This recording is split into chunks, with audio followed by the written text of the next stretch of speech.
সকাল সকাল উঠে যে কখনো আমাকে এইভাবে ভিডিও শ্যুট করতে হবে আমি ভাবিনি।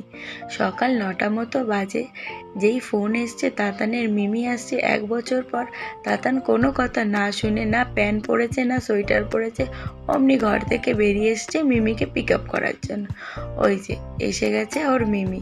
প্রায় 1 বছর পর তাতান আর তাতানের মিমির দেখা।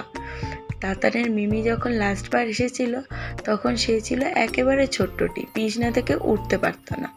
এখন মিমির সাথে হেঁটে হেঁটে নিজে গিয়েই দেখা করছে। কিন্তু একটা জিনিস কি আপনারা লক্ষ্য করেছেন, মিমির থেকে মিমির হাতে আনা এই চকলেট আর চিপসের প্রতি ওর বেশি ইন্টারেস্ট। ঘোরা হয়ে গেছে। তাতান রেডি হয়ে তার মিমির হাত ধরে গেছিল একটু বেসন আনতে, ভেজ পকোড়া বানাবো সেই জন্য। জানেন তো আমার ছেলেটা পাড়ায় যে কটা দোকান আছে সব কটা দোকান চেনে আর গিয়ে গিয়ে দাঁড়িয়ে থাকবে। সত্যিই চেনে কিনা ওটা পরীক্ষা করার জন্যই আজকে ওর মিমির সাথে আমি পাঠিয়েছি। যেহেতু ও নতুন, ও তো কোনো দোকানপাট চেনে না, কিন্তু আমার ছেলেটা ঠিক টেনে টেনে নিয়ে গেছে। ওটাই এসে ওর মিমি আমায় শোনাচ্ছে। অনেকটা বেলা হয়ে গেছে, প্রায় 12টার মতো বাজে। রান্না চাপাতে এত দেরি হওয়ার একটাই কারণ, সেটা হলো প্রায় 1 বছর পর দুই বোনের দেখা হয়েছে। গল্প যেন শেষ হতেই চাইছে না, তাই এদিক ওদিক করতে করতে এতটা বেলা হয়ে দাঁড়িয়েছে। পাশের বাড়ির কাকিমা দিয়ে গেছে একটু পুঁই শাক, তো ও বললো চিংড়ি মাছ দিয়ে আজ পুঁই শাক খাও, তাও আবার কাঠের। আর আমার কাছে 2টো বেগুন হয়েছিল আর কুমড়ো রাখাই ছিল জানেন তো, তাই ভাবলাম ঠিক আছে তোর আবদার মতো যা যা বলছিস তাই রান্না করে দেবো। এদিকে ভাত চড়িয়ে দিয়েছি আর সেটা হয়েও গেছে। রান্না করতে আসলে না সব থেকে বড় সমস্যা কি জানেন তো, তাতান আর কিছুতেই নিচে থাকবে না। আমি যেই উনুনের পাশে বসে রান্না করব, ও ঠিক আমার কোলটিতে এসে বসে বসে রান্না দেখবে। কাঠে রান্না বড্ড ভয় লাগে আমার। যাই হোক, রান্না হয়ে গেছে। এই যে চিংড়ি মাছ দিয়ে পুঁই শাক আর চিকেনের ডাক বাংলো করেছি। আর আমার বাগানে কিছু শাক ছিল যেগুলো তোলা হয়নি, সেইগুলো দিয়ে একটু ভাজা করে দিয়েছি। ও বলল আমার এইটা ভাজাটা খেতে বড্ড ভালো লাগে। যাই হোক, চলুন খেতে বসা যাক।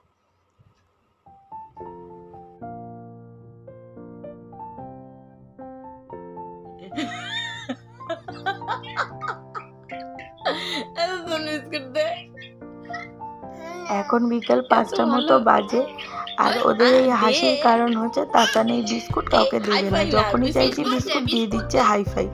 ওই দেখে ওর মিমি তো হেসে অস্থির।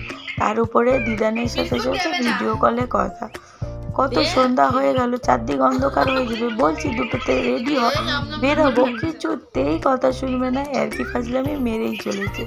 সন্ধ্যা হয়ে গেলে আমাদের এইদিকে বড্ড অসুবিধা হয়, চারদিক অন্ধকার হয়ে যায় না।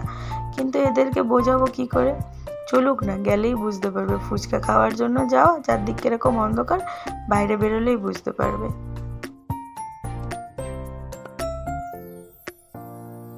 ফক্করবাজ হচ্ছে আমার ছেলেটা, টাইম কিভাবে নষ্ট করে যাচ্ছে আর কি মেরে মেরে।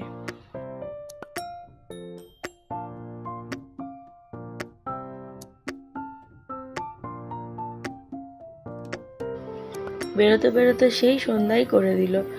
আকাশে আলো থাকলেও চারপাশটা একেবারে অন্ধকার হয়ে গেছে। হাঁটতে হাঁটতে জানেন তো তাতান আর হাঁটতে পারছে না, এইবার কোলে চড়ে উঠেছে ওর মিমির। আর দেখুন এই পাশে এই জায়গাটার মধ্যে কি সুন্দর গাছ লাগিয়েছে। আমরা ওই ফটো তুলছিলাম, তার চোখে পড়লো, ওই জন্য ভিডিও করলাম। দোকানে এসে গেছি। তাতানের অনেক পরিশ্রম হয়েছে, কারণ তাতান তো মিমির কোলে কোলে এসেছে। আর এসেই মিষ্টির দোকানে হামলে পড়েছে। মিষ্টির দোকানে কোনো জায়গায় বসার পায়নি বলে মিমি আর তার তাতান দুজন মিলে ঢুকে গেছে মিষ্টির দোকানের একেবারে ভেতরে। যাই হোক, মিষ্টি তো খাওয়া হয়েছে আর সবজি কেনা হয়েছে, কিন্তু আমাদের এতটাই দুর্ভাগ্য আমরা ফুচকা পাইনি। বাড়ি ফিরছিলাম আর এই মন্দিরটা চোখে পড়লো। ওই কদিন আগে এসেছিলাম না, বলছিলাম না ওপেনিং আছে। হ্যাঁ, এর ওপেনিংটা কবে সেই দাদাভাইকে জিজ্ঞাসা করে আমি জানতে পেরেছি। 2-1 দিনের মধ্যেই ওপেনিং রয়েছে। আর বাসগুলো ফেলেছে ওই দেখেই আমি ছুটে এলাম, যদি না আসতাম মিস করে যেতাম জানেন তো। কিন্তু তবুও ওপেন হওয়ার আগে লাইটগুলো লাগানোর কারণে আর কালার কম্বিনেশনে খুব সুন্দর লাগছে মন্দিরটাকে দেখতে। থাকবে না, আমরা বিস্কুট সবসময় বিস্কুটের কারখানায় কাজ করি। তাতান কোলে কোলে এসে প্রচণ্ড হাঁপিয়ে গেছে, তাই জন্য মন্দিরের এই তুলসী মঞ্চের সামনে বসে রেস্ট নিচ্ছে। চলেন ঘরে যাওয়া যাক, অনেকটা বেলা হলো, জেনে গেছি কবে পুজো, ঠিক ওই দিনে চলে আসবো পুজো দেখতে। দুপুরে বলেছিলাম ভেজ পকোড়া বানাবো, কিন্তু পকোড়াগুলো আমি বানাইনি, আমি বলে দিয়েছি আমার বোনটি সেগুলো ভেজে নিয়ে এসছে।